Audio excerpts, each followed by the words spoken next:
시간이 돼서 우리 다 함께 하나님을 예배하도록 하겠습니다. 1640년경 영국의 찰스 1세 왕은 이 성공회를 강화시키기 위해서 이 법령을 발의해서 이 성공회에 대한 교리 교육과 성공회에 대한 예배를 영국 안에 강화를 했습니다. 이로 말미암아 예배는 형식적이고 성경보다는 전통이 강조되며 교리 교육이 무너졌습니다. 이것을 보다 못한 영국 의회는 1643년에 의회를 소집해서 이러면 안 되겠다. 교회를 바로 세우기 위한 회의를 만들었습니다. 많은 신학자와 목사님들이 모여서 어떻게 하면 우리가 성경 위에서 하나님을 예배할 수 있을까 고민했고 무려 4년 동안의 논의를 거쳐서 하나의 책을 냅니다. 그게 웨스터민스터 대유리 문답과 웨스터민스터 소유리 문답입니다. 대유리 문답은 목사님과 어른들을 위한 문제와 답이 나와 있고, 소유리 문답에는 가정과 어린이와 초신자를 위한 질문과 대답이 들어있어요. 이때 많은 학자들과 목사님들이 모여서 연구한 결과 4년 만에 만들어낸 이 웨스터민스터 소유리 문답과 대유리 문답 가운데 초신자들을 대상으로 한 소유리 문답의 첫 번째 질문이 뭐냐면, 사람의 제일 되는 목적이 무엇이냐입니다. 그러니까 사람이 왜 만들어졌냐는 거예요. 그 이유를 이렇게 답합니다. 사람의 제일 되는 목적은 하나님을 영화롭게 하는 것과 영원토록 그를 즐거워하는 것이다. 여러분, 우리가 오해하지 말아야 될 것은 우리가 하나님을 즐겁게 만드는 것이 아니라 그 하나님을 즐거워하는 것을 하나님이 원하시고 그것을 위해서 하나님이 우리를 창조하셨다는 겁니다. 오늘 우리는 이러한 창조의 목적을 따라서 이 자리 가운데 모였습니다. 이 자리 가운데 모여서 하나님께 영광을 돌리고 하나님을 즐거워하는 예배가 되었으면 좋겠습니다. 제가 기도함으로 오늘 예배 시작하도록 하겠습니다.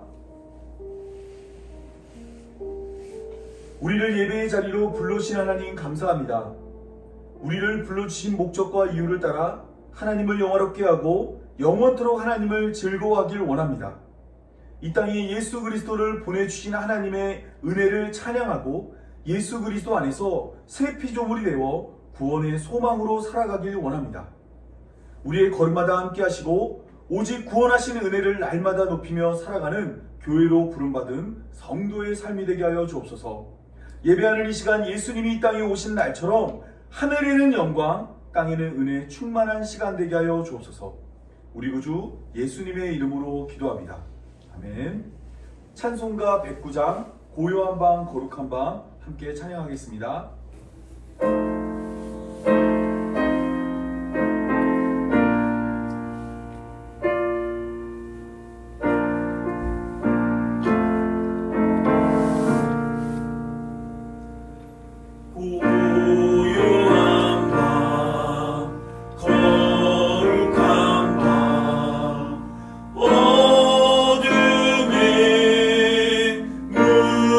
묻힌 밤 주의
교독문 50편, 시편 116편 함께 교독하도록 하겠습니다.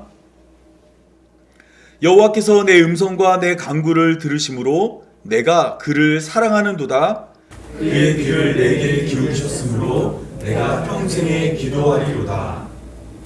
사망의 줄이 나를 두르고 스올의 고통이 내게 이름으로 내가 환난과 슬픔을 만났을 때에 내가 여호와의 이름으로 기도하기를 여호와여 주께서 하오니 내 영혼을 건지소서 하였도다.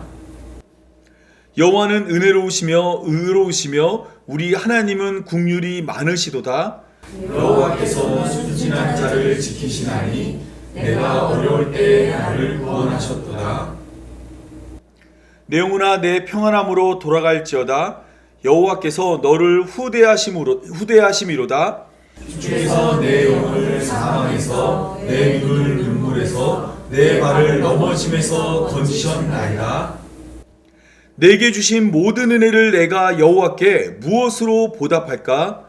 내가 구원의 잔을 들고 여호와의 이름을 부르며 여호와의 모든 백성 앞에서 나는 나의 서원을 여호와께 갚으리로다. 그의 경건한 자들의 죽음은 여호와께서 보시기에 귀중한 것이로다. 아멘.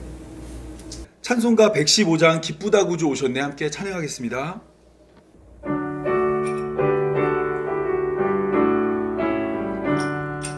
기쁘다 구주 오셨네 만백성 맞으라 교회여 다 일어나 다 찬양하여라 다 찬양하여라 다 찬양하여라 구세주 탄생했으니 다 찬양하여라 이 세상의 만물들아 다 찬합하여라 다 화답하여라 다 화답하여라 온 세상 죄를 사하며 주 예수 오셨네 죄와 슬픔 몰아내고 다 구원하시네 다 구원하시네 다 구원하시네 은혜와 진리 되신 주 다 주관하시리 만국 백성 구주 앞에 다 경배하여라 다 경배하여라 다 경배하여라.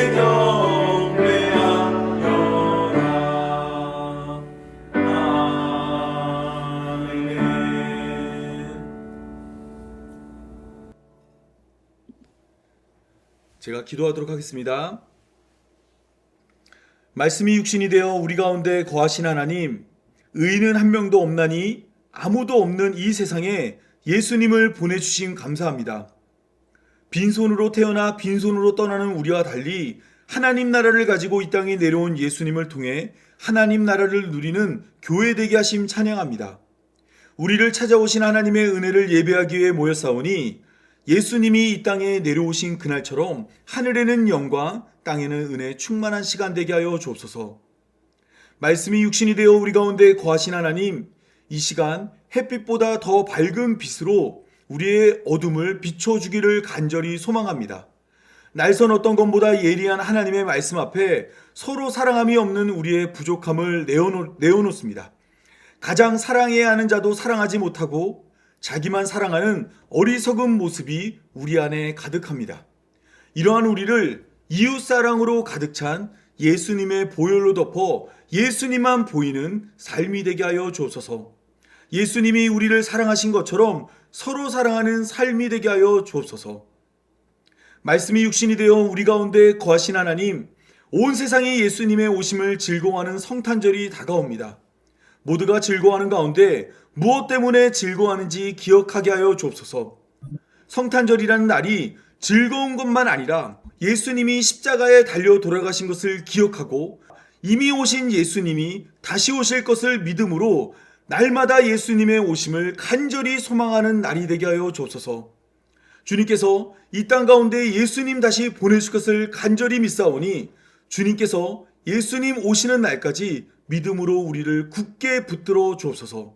이 모든 말씀 우리 구주 예수님의 이름으로 기도합니다. 아멘.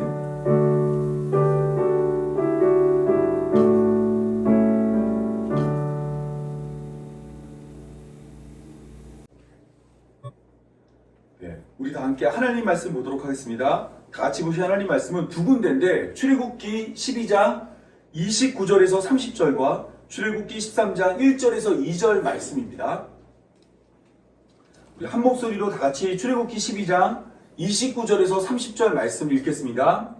밤중에 여호와께서 애굽 땅에서 모든 처음 난 것 곧 왕위에 앉은 바로의 장자로부터 옥에 갇힌 사람의 장자와 같이 가축에 처음 난 것을 다 치심에 그 밤에 바로와 그 모든 신하와 모든 애굽 사람이 일어나고 애굽에 큰 부르짖음이 있으니 이는 그 나라에 죽임을 당하지 아니한 집이 하나도 없음이었더라. 13장 1절에서 2절 다 같이 읽겠습니다. 여호와께서 모세에게 일러 이르시되 이스라엘 자손에서 사람이나 짐승을 막론하고 태에서 처음 난 모든 것은 다 거룩히 구별하여 내게 돌리라. 이는 내 것이라 하시니라. 아멘. 저희가 계속해서 출애굽기 12장에서 13장을 중심으로 10가지 재앙에 대해서 배우고 있습니다. 그래서 첫 번째 시간에는 왜 우리는 유월절을 지키지 않는가에 대해서 나눴고, 유월절의 양을 10일에 잡아서 14일에 잡는 이유도 살펴보았고, 예수님은 유월절 염소가 아닌 유월절 양으로 불리는 이유도 살펴보았고, 왜 유월절 어린 양의 피를 문설주와 임방에 바르는가도 살펴보았고, 왜 하나님은 유월절만 아니라 무교절도 제정하였는지를 살펴보았고, 지난주에는 하나님이 구원하실 거면 빨리 좀 구원해 주시 왜 430년 만에 구원하였는지도 살펴보았습니다. 오늘은 어떤 내용을 나누려고 하냐면 하나님이 10번째 재앙에서 왜 장자만 죽였는지에 대해서 함께 살펴보려고 합니다. 10번째 재앙은 애굽에 내려지는 하나님의 심판이에요. 그러면 다 죽어야 되겠죠. 그런데 오늘 본문을 보면 누구만 죽었냐면 그 집에 처음 난 생명만 죽였습니다. 여기에는 우리를 구원하기 위한 하나님의 깊은 뜻이 담겨져 있고, 오늘 이 뜻을 배움으로 말미암아 우리가 어떻게 어떤 상황 가운데서 구원에 이르게 되는지를 함께 살펴보도록 하겠습니다. 애굽 사람들은 야곱이 그의 가족들을 이끌고 이 가나안 땅에서 애굽으로 왔을 때부터 이 야곱과 그의 가족을 좋아하지 않았습니다. 왜 그러냐면 야곱의 가족들은 직업이 다 무엇이냐면 목축하는 자들이에요. 양을 키우는 자들인데 창세기 46장 34절을 보면 이런 이야기가 나옵니다. 애굽 사람들은 다 목축을 가증히 여긴다고 했어요. 애굽에 살고 있는 사람들은 목축하는 사람을 가증히 여겼습니다. 왜냐하면 그들은 눈에 보이는 모든 것을 신으로 섬기는 자들이고, 눈에 보이는 가축들도 신으로 여겼는데 그 신들을 우리에 가두고 키우는 그 자들을 좋게 볼 리가 없었어요. 그래서 야곱과 그의 가족들이 애굽에 오자마자 애굽 사람들은 그들을 가증히 여겼고 그들과 함께 사는 것을 원치 않아서 요셉은 그의 가족들이 고센이라는 곳에서 살기를 원했고 그곳에 살게 하였습니다. 또한 애굽 사람들은 이스라엘의 종교도 싫어했습니다. 출애굽기 8장 26절을 보면 모세는 애굽의 바로에게 우리가 우리 하나님 여호와께 제사를 드리는 것은 애굽 사람들이 싫어하는 바, 우리가 만일 애굽 사람들의 목전에서 제사를 드리면 그들이 그것을 미워하여 우리를 돌로 치지 아니하리까라고 이야기했습니다. 앞서 말씀드린 것처럼 애굽 사람들은 눈에 보이는 모든 것을 신으로 섬겼고 가축들도 그들의 신인데, 하나님께 제사를 드리는 유대인들은 그 가축을 죽여서 하나님께 제사를 드렸어요.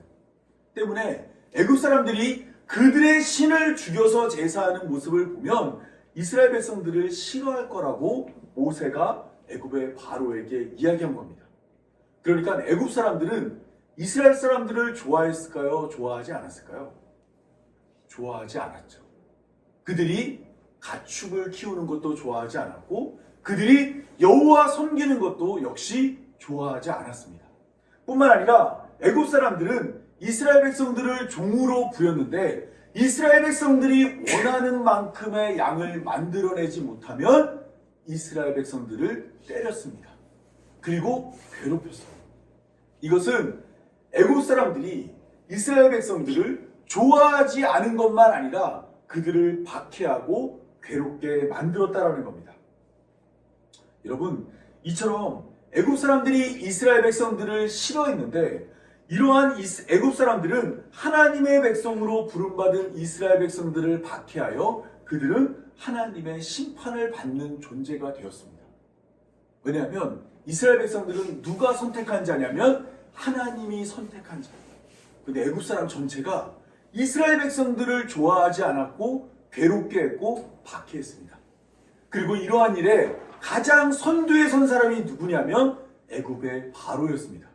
애굽의 바로는 이스라엘 백성들이 많아지니까 이 산파들에게 명령을 해서 남자가 태어나면 나일강에 빠뜨려 죽이고 여자는 살려두라 그랬어요.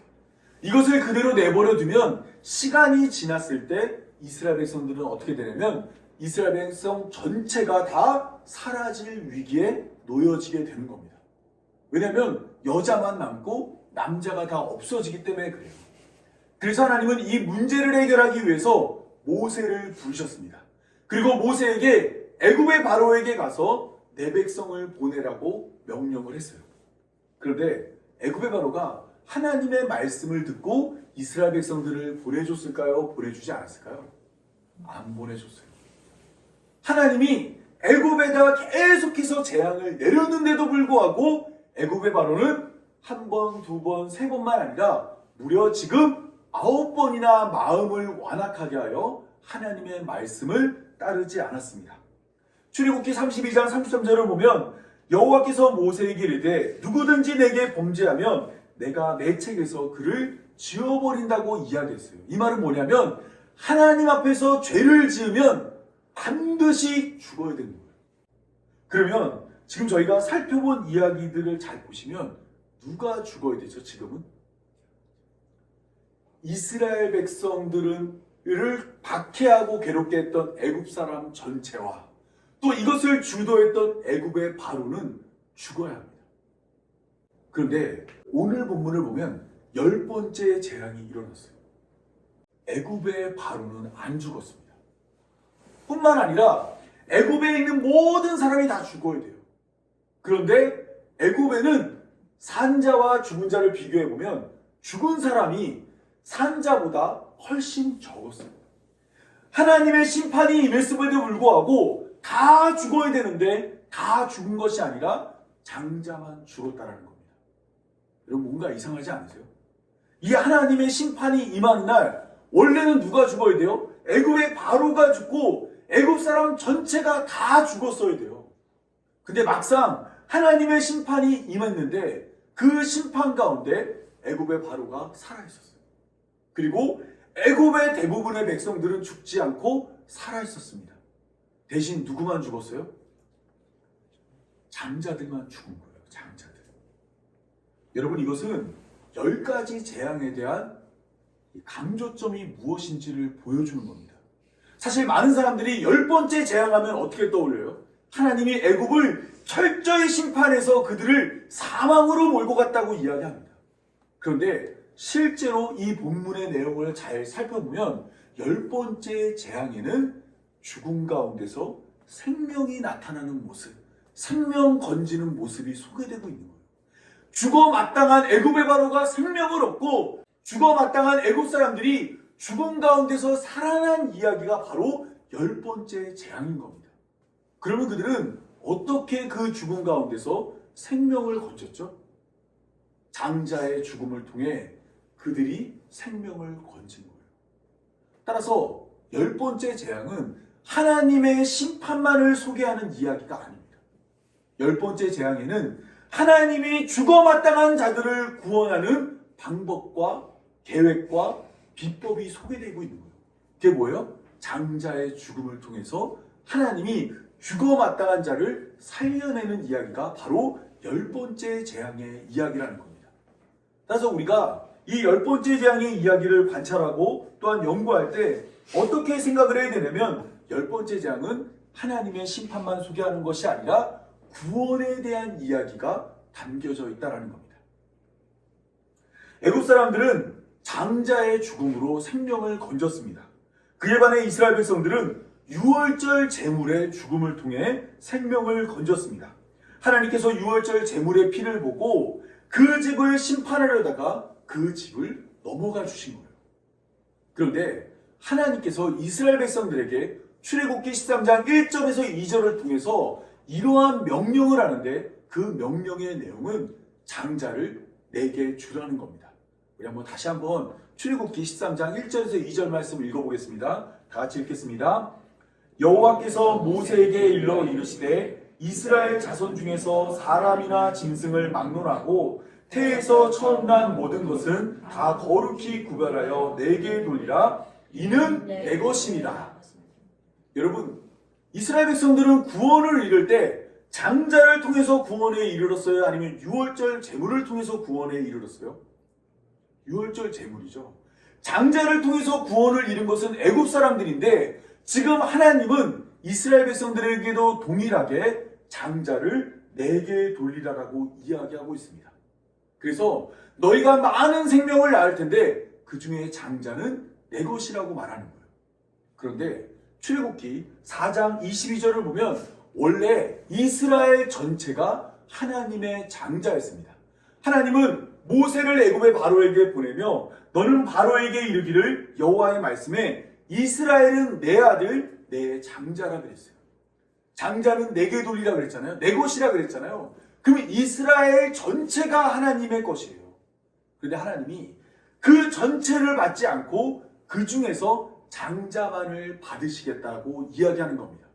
따라서 장자는 어떤 의미가 있냐면 전부가 드려져야 될 이스라엘 백성들에게 전부를 대신할 수 있는 첫째 아들을 나에게 달라고 하나님이 말씀하신 것입니다.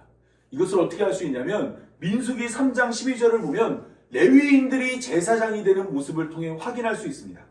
하나님은 민수기 3장 12절에서 보라 이스라엘 자손 중에서 레위인을 택하여 이스라엘 자손 중에 태를 열어 태어난 모든 자를 대신하게 하였은즉 레위인은 내 것이라고 이야기했어요. 원래 이것은 장자는 내 것이라고 했잖아요. 근데 이 장자의 역할을 레위인에게 주는데 그 레위인이 어떤 의미냐면 태에서 태어난 모든 자를 대신하는 거예요. 이스라엘 전체를 대신하는 자가 레위인인 것처럼 장자 역시 마찬가지로 이스라엘 전체를 대신하는 자로 하나님이 장자를 불러주신 것입니다. 그러면 하나님은 왜 집안 전체를 대표하는 자를 내 것이라 말하며 그를 구별하여 내게 드리라고 했을까요? 이것은 장자에게 하나님이 맡기고자 하는 일이 있었기 때문입니다. 온 인류에 장자로 불릴 수 있는 사람은 사실 딱 한 명이죠. 그게 누구죠? 바로 아담이죠. 아담은 온 인류의 첫 번째 사람으로서 그가 어찌 보면 하나님이 이 세상에 보내주신 인류의 장자예요. 장자. 근데 하나님은 이 장자에게 어떤 것을 명령했냐면 남자가 부모를 떠나 그의 아내와 합하여 둘이 한 육체가 될지라라고 이야기했습니다. 이 말이 뭐냐면 하나님이 아담에게 이제 내가 너에게 가족을 줄 건데 그 가족을 내가 지키고 보호하여 에덴 동산이라는 그 공간에서 한 몸으로 하나님의 뜻 안에서 살라고 이야기합니다. 쉽게 말하자면 아담은 하나님의 장자로서 부모를 떠나서 그곳 가운데서 그의 가족을 지키고 보호해야 될 책임을 부여받은 겁니다. 그런데 아담은 선악을 알게 하는 나무의 열매를 먹고 자신이 벌거벗은 것을 알고 부끄러워 옷을 만들어 입었어요. 이게 어떤 의미냐면 옷을 벗고 있어도 원래는 부끄러워하지 않았거든요. 왜냐하면 한 몸이었기 때문에. 그런데 이제는 두 몸이 돼서 다른 사람의 수치를 보고 그 사람이 나의 수치를 볼까봐 옷을 만들어 입어야 되는 아담과 하와가 둘이 돼버린 거예요. 그리고 죄의 책임을 하나님이 물었을 때 하나님이 내게 주신 여자가 줘서 먹었다고 말하며 죄의 책임을 여자에게 돌리는 모습이 나타납니다. 아담은 가족을 지키고 보호해야 될 장자로 부름받았지만 그러한 일을 해내지 못한 거예요. 결국 아담과 하와는 에덴 동산 밖으로 쫓겨났습니다. 그리고 그곳에서 가인과 아벨을 낳았어요. 둘 중에 누가 장자죠? 가인이 장자죠. 그러면 가인은 가족을 돌보고 보호해야 될 책임을 부여받았습니다. 근데 가인은 하나님이 자신의 제사를 받아주지 않자 동생 아벨을 돌로 쳐 죽였어요. 그리고 하나님이 가인을 찾아와서 내 아우 아벨이 어디 있느냐 물어보니까 하나님에게 이렇게 이야기합니다.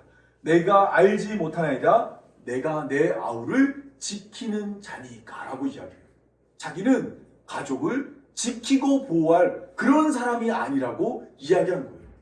장자의 책임과 의무를 다할 생각이 없었던 겁니다. 결국 하나님은 그러한 세상을 물로 심판한 후에 다시 아담과 같은 장자를 이 세상에 허락했습니다. 그가 바로 누구죠? 노아죠, 노아. 노아는 이 아담처럼 장자가 돼서 그의 가족을 지키고 보호해야 될 책임이 있었어요. 근데 그는 포도주를 먹고 또 아담처럼 하체를 드러냈습니다. 그리고 함이 와서 그것을 보고 아버지의 수치를 덮어주지 않았어요. 그리고 셈과 야벳이 뒤로 걸어서 아버지의 수치를 덮어줬습니다. 이 잠에서 깬 노아는 이것을 알고 난 다음에 함을 저주합니다. 결국 노아는 가족을 지키고 보호해야 될 책임이 있었음에도 불구하고 술을 먹고 하체를 드러내는 죄를 범했음은 물론이고 가족을 저주하는 자와 축복하는 자로 나눠서 이 하나 되어야 될 가족을 다시 둘로 쪼개게 만든 거예요. 결국 이렇게 쪼개진 가운데 하나님은 이스라엘 백성들의 첫 번째 사람, 이스라엘 백성들의 장자로서 아브라함을 선택했습니다. 그럼 마찬가지로 아브라함도 어떤 일을 해야 될까요? 가족을 지키고 보호해야 되겠죠. 그런데 아브라함은 가는 곳마다 이 부인이 아름다우니까 아내를 누이라고 속이는 거짓말을 해서 아내를 다른 애굽의 바로와 아비멜렉에게 뺏기는 일을 했어요. 그리고 여종 하갈과 동침해서 하나님의 언약을 기다리지 않고 이스마엘을 낳음으로 그 가족의 갈등의 씨앗을 뿌리는 일을 했습니다. 마찬가지로 하나님의 장자로 부름받았지만 아브라함은 장자다운 모습을 보여주지 못한 것입니다. 그러면 아브라함의 장자는 누구죠? 이스마엘이죠. 이스마엘. 먼저 태어난 게 이스마엘이잖아요. 아브라함이 이 이스마엘을 낳았습니다. 그리고 난 후에 아브라함의 나이 100세가 됐을 때 이삭이 태어났어요.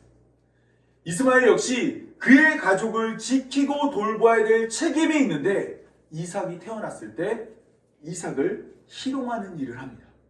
이 일을 통해서 이스마엘 역시 가족을 돌보고 보호하는 모습을 보여주지 못했어요. 결국 그래서 이스마엘은 집에서 쫓겨나게 됩니다. 그리고 이삭은 그의 나이 60세에 에서와 야곱을 낳았습니다. 그러면 둘 중에 장자가 누구죠? 에서죠. 에서. 근데 에서는 장자의 명분을 소홀히 여겼고 동생 야곱이 장자의 명분을 가져갔을 때 아버지부터 받았을 때 어떠한 말을 하냐면 에서가 야곱을 미워하여 심중에 이르기를 아버지를 곡할 때가 가까웠은즉 내가 내 아우를 죽이리라 라고 이야기했어요. 역시 장자로 부름을 받았지만 장자의 책임과 의무를 다하지 않은 것입니다. 그러면 야곱의 장자는 누굴까요? 야곱은 무려 12명을 낳았거든요. 일반적으로 야곱의 장자를 누구로 이해되고 있냐면 야곱의 장자는 레아가 낳은 첫째 아들 르우벤입니다. 창세기 49장을 보면 야곱은 르우벤을 향해서 르우벤아 너는 장자요 내 능력이요 내 기력의 시작이라 위풍이 월등하고 권능이 탁월하다마는 물의 끓음이 같았은즉 너는 탁월하지 못하리니 내가 아버지의 침상을 더럽혔다라고 이야기합니다. 이 르우벤이 이 아버지의 여종과 동침하는 일을 범한 거예요. 또한 장자는 가족을 지키고 보호해야 된다고 그랬잖아요. 르우벤은 그의 형제들이 요셉을 죽이려 하는 것을 알고 있었습니다. 그래서 요셉을 지키려 했으나 르우벤이 잠시 자리를 비운 사이에 그 형제들이 르우벤을 애굽에 팔아버렸어요. 이때 르우벤이 이렇게 이야기합니다. 르우벤이 돌아와 구덩이에 이르러 본즉 거기에 요셉이 없는지라 옷을 찢고 아우들에게 되돌아와서 이르되 아이가 없도다. 나는 어디로 갈까? 르우벤은 가족을 지켰어요? 못 지켰어요? 못 지킨 거예요. 그리고 야곱의 아들 중에서 구속사적으로 장자가 누구냐라고 물어보면 많은 사람들이 넷째 아들이었던 유다라고 이야기합니다. 이 유다에서 나중에 다윗이 나오고 예수님이 나오기 때문에 실질적으로는 유다가 장자라고 말하기도 해요. 그러면 유다는 어땠을까요? 유다는 예수님이 은30에 이 종교 지도자들에게 팔린 것처럼 유다가 주도를 해서 요셉을 은20에 애굽에 팔아넘기는 일을 합니다. 창세기 37장 26절에서 28절을 보면 유다가 자기 형제에게 이르되 우리가 우리 동생을 죽이고 그의 피를 덮어둔들 무엇이 유익할까? 자, 그를 이스마엘 사람에게 팔고 그에게 손을 대지 말자라고 이야기해서 은20을 받고 요셉을 애굽에 팔아 넘깁니다. 마찬가지로 유다도 그의 가족을 지키지 못했습니다. 여러분, 창세기를 보면 장자로 부름받은 모든 사람들이 그의 가족을 지켰어요? 못 지켰어요?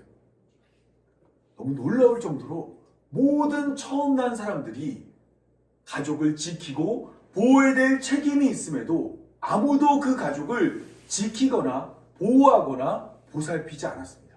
그런데 창세기의 마지막을 보니까 50장에서 끝나는데 그 마지막을 보니까 드디어 진정한 장자가 나타납니다. 그게 누굴까요? 바로 요셉이에요. 요셉. 야곱이 죽고 난 다음에 그의 형제들은 이전에 자신들이 요셉을 애굽에 팔아넘긴 그 일이 생각이 났어요. 그래가지고 아버지가 안 계셨을 때 요셉을 찾아와서 요셉이 혹시 우리를 보복하지 않을까 고민하면서 요셉에게 엎드린 다음에 이렇게 이야기합니다. 우리는 당신의 종들입니다라고 이야기했어요. 그러면서 제발 살려달라는 투로 요셉을 찾아갔습니다. 그런데 요셉이 그의 형제들에게 이렇게 이야기합니다. 요셉이 그들에게 이르되 두려워하지 마소서 내가 하나님을 대신하리이까. 당신들은 나를 헤아려 했으나 하나님은 그것을 선으로 바꾸사 오늘같이 많은 백성의 생명을 구원하게 하시려 하셨나니 당신들은 두려워하지 마소서 내가 당신들과 당신들의 자녀를 기르리이다라고 이야기하면서 그들을 간곡한 말로 위로했습니다. 아무도 자기 가족을 돌보지 않고 지키지 않았어요. 그런데 창세기의 그 마지막에 딱 한 사람이 그의 가족을 돌보겠다고 이야기했는데 그가 바로 누구냐면 바로 요셉입니다. 요셉이야말로 진정한 장자의 모습을 보여주고 있는 거예요. 하나님이 찾고 있던 장자의 그 역할이 요셉을 통해서 나타났습니다. 그래서 역대상 5장 1절에서 2절을 보면 르우벤이나 유다가 아니라 진짜 그 집안의 장자는 요셉이라고 말하고 있습니다. 제가 읽겠습니다. 이스라엘의 장자 르우벤의 아들들은 이러하니라. 르우벤은 장자라도 그의 아버지의 침상을 더럽혔으므로 장자의 명분이 이스라엘의 아들 요셉의 자손에게로 돌아가서 족보의 장자의 명분대로 기록되지 못하였느니라. 유다는 형제보다 뛰어나고 주권자가 유다에게서 났으나 장자의 명분은 요셉에게 있느니라. 진짜 장자는 누구예요? 요셉이라고 말하고 있죠. 왜 요셉이냐면 요셉이야말로 장자가 해야 하는 진짜 장자의 일을 했기 때문입니다. 그것은 가족을 돌보고 보호하고 지켜내는 거예요. 사망과 죽음 가운데서 건져내는 일을 하는 것이 장자의 역할입니다.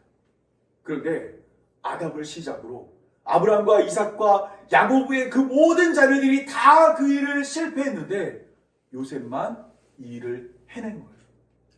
그래서 참된 장자는 요셉이라고 말하고 있는 것입니다. 앞서 말씀드린 것처럼 이러한 장자의 역할은 출애굽 이후에 레위 자손에게 전해집니다.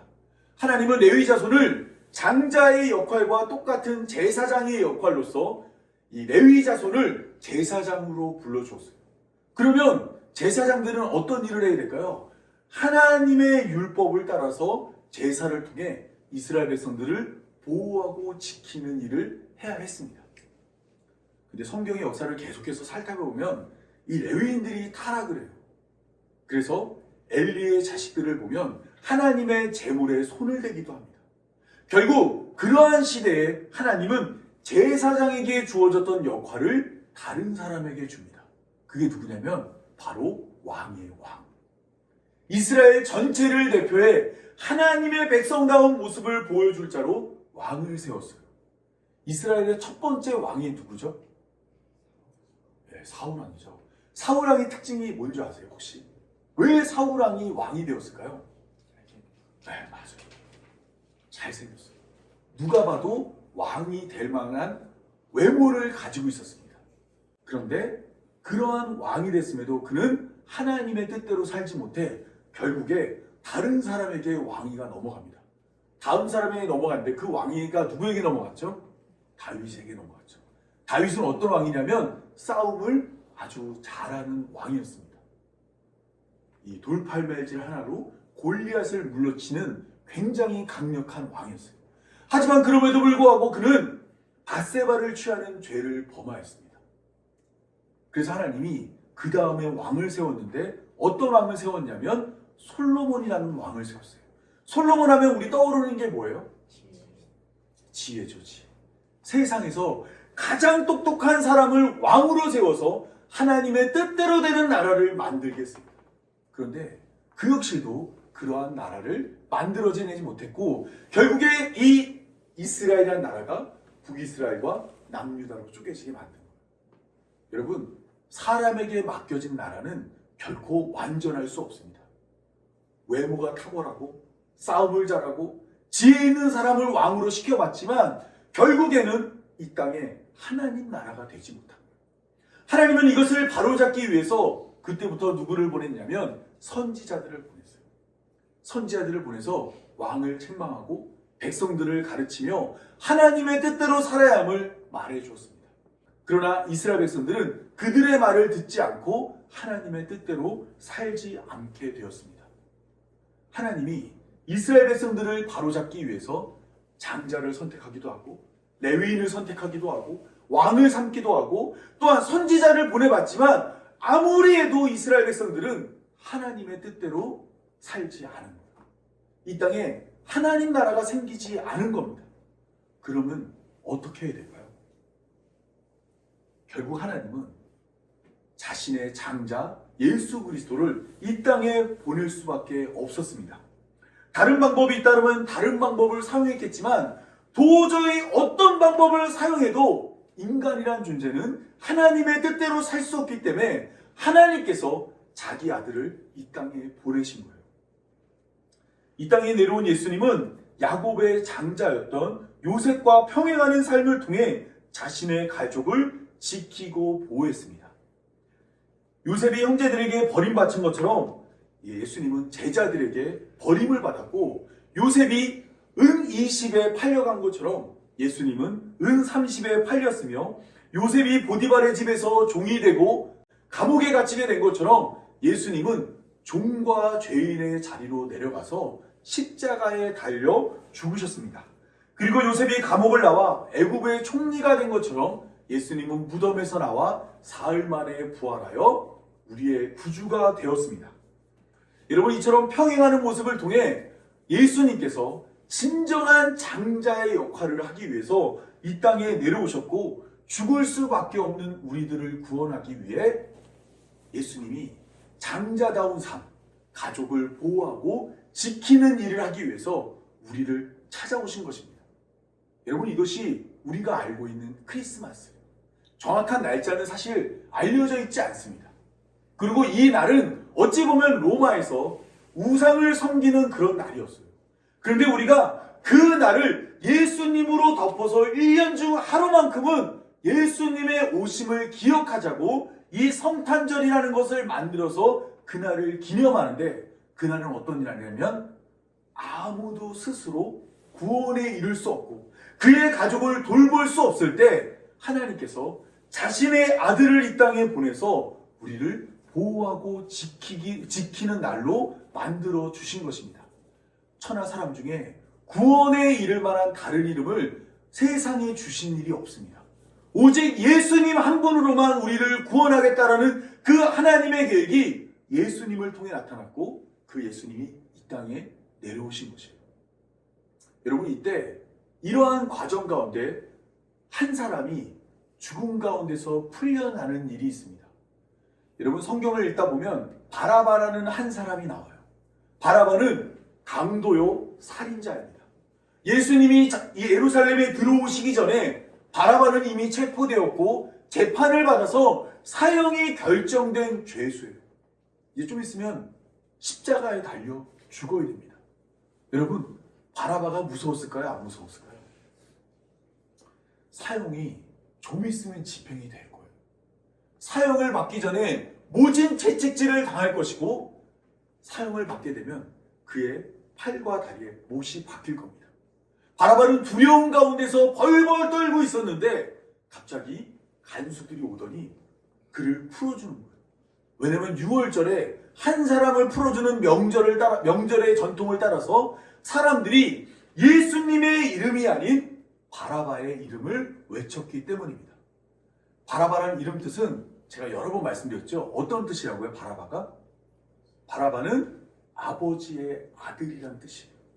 아버지의 아들. 지금 하나님의 아들이 이 땅에 내려와서 십자가에 달려 죽게 되므로 아버지의 아들이 풀려나는 겁니다. 바라바는 이 땅에 와서 한 거는 죄 지은 것밖에 없어요. 그리고 사형이 결정돼서 죽을 수밖에 없어요. 심지어는 예수님에게 살려달라는 말도 안 했어요. 도와달라는 말도 안 했어요.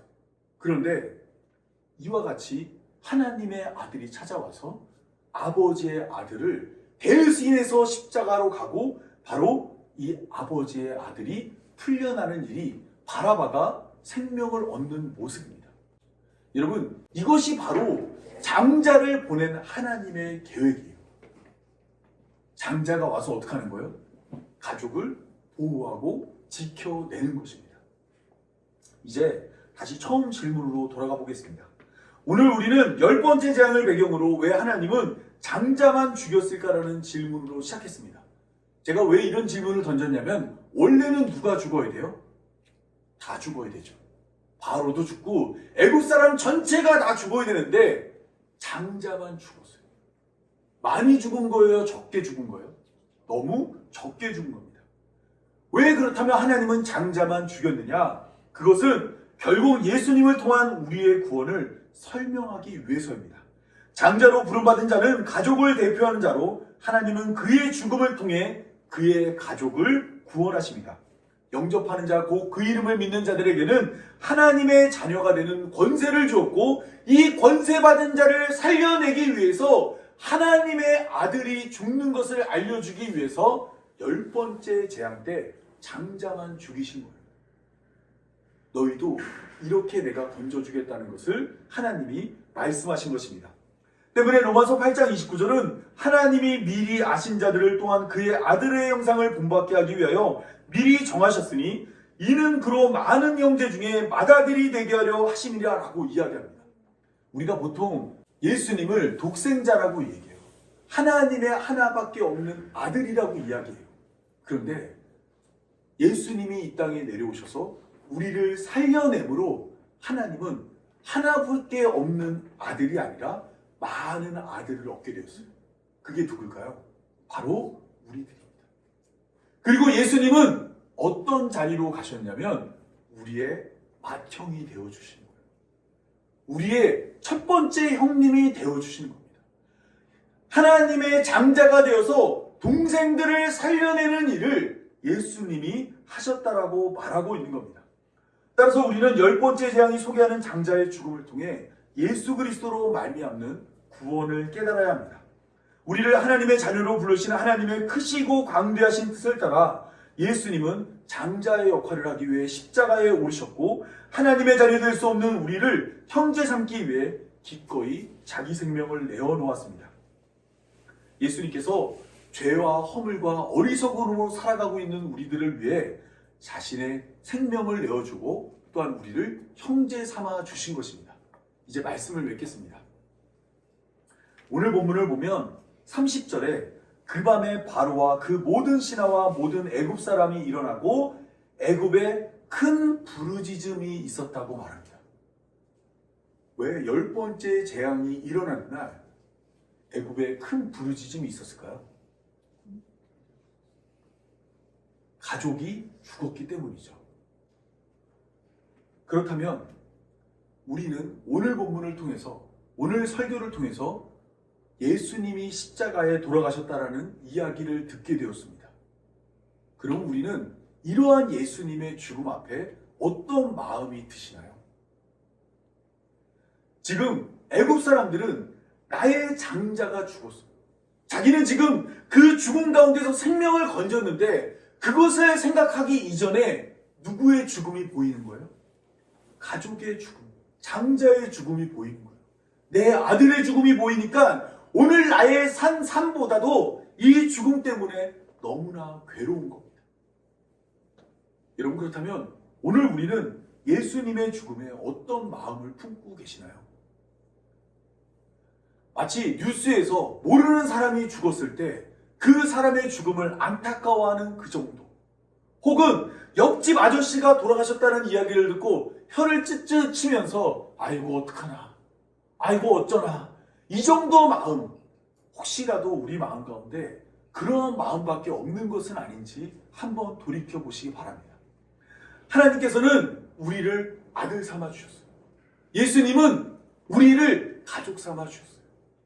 그런데 우리는 예수님을 가족으로 생각하고 있는지 한번 돌이켜 보기 바랍니다. 예수님이 돌아가셨을 때, 예수님의 십자가를 바라봤을 때 그것이 나의 가족이자 나의 형제이자 우리의 사랑하는 자의 죽음으로 그것이 나에게 여겨지는지 한번 돌이켜 보시기 바랍니다. 왜냐하면 예수님께서는 그렇게 생각하지 않고 그렇게 바라보지 않았던 우리들임에도 불구하고 기꺼이 자신의 생명을 우리에게 내어주었기 때문입니다. 그 죽음 앞에 우리도 부르짖는 여러분들이 되었으면 좋겠습니다. 크리스마스에 살았다라는 그 감정만에 취해서 예수님의 죽음은 외면하는 분들이 아니라 살아있음에 감사하면서도 우리를 위해 돌아가신 그 예수님의 죽음을 깊이 묵상할 수 있는 교회로 부름받은 성도 되기를 바랍니다. 제가 기도함으로 오늘 말씀 맺겠습니다. 같이 기도하겠습니다. 거룩하신 아버지 하나님, 이 땅에 내려오신 예수님이 우리를 돌보고 보호하기 위해 오셨음을 알게 되었습니다. 또한 그것을 위해서 예수님이 십자가에 달려 돌아가셨음을 보게 되었습니다. 죽기까지 우리를 사랑하시고 우리를 가족 삼아 주시며 우리를 하나님 백성으로 여겨주시는 그 크신 은혜를 보게 되었습니다. 이런 하나님의 사랑을 깨달아서 우리 역시 하나님의 자녀다운 삶을 살게 하여 주옵소서. 예수님을 마청으로 예수님의 죽음에 크게 부르짖으며 안타까워하며 애통하며 그 죽음을 늘상 기억하며 우리 역시 예수님의 길을 걸어가는 교회로 부름받은 성도 되게 하여 주옵소서. 이 모든 말씀 우리 구주 예수님의 이름으로 기도합니다. 아멘. 우리 찬송가 122장 함께 찬양하겠습니다.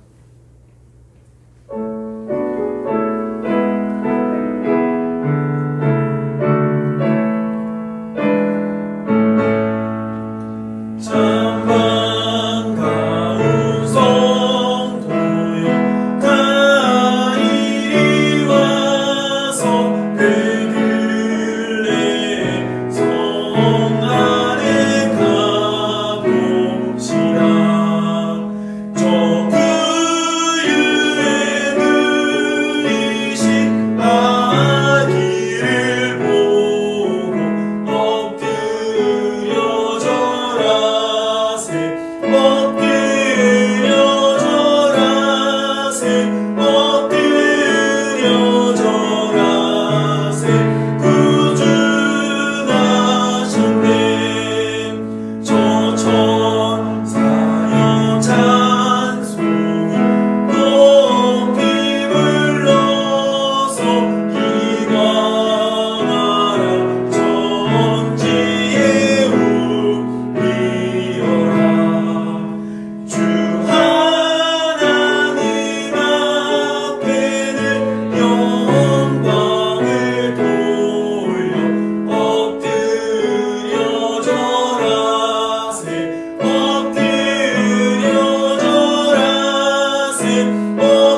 여호와의 말씀이 육신을 입어 날 구원한 구주가 되셨도다.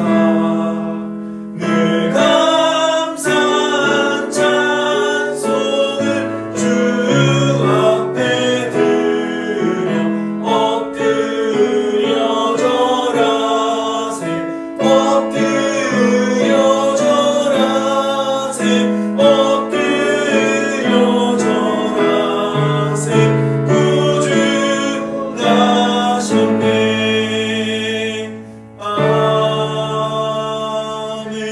아멘. 축도로 마치도록 하겠습니다. 이제는 우리 주 예수 그리스도의 은혜와 하나님 아버지의 사랑과 성령의 인도하심이 믿음으로 다시 오실 예수님을 기다리는 모든 성도들과 영원토록 함께하길 간절히 축원하옵나이다. 아멘.